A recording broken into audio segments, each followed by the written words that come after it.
Wannan shi ne kofar Deputy Governor House. Honorable Masi ta ci zabenta amma an ta ci mutane zuwa an kawo cikin gidan Dr. Emmanuel Akabe. Shi ba gidan Dr. Emmanuel Akabe a collection center bane da daddare na an gudu muna da resort namu. So kun gani jama'a ku tabake mu.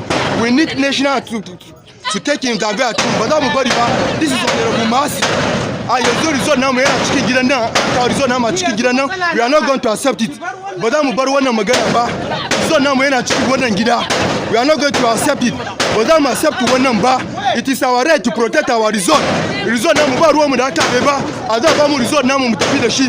This is very collection center. This is very collection center. Akabe House is very collection center. We need our resort. Muna magana nan da mu duniya ta ci ne ta kwace mu. National su ji wannan magana. A za ba mu resort namu. A za ba mu resort namu ba ruwan mu. They should give us the resort. Ba ruwan mu.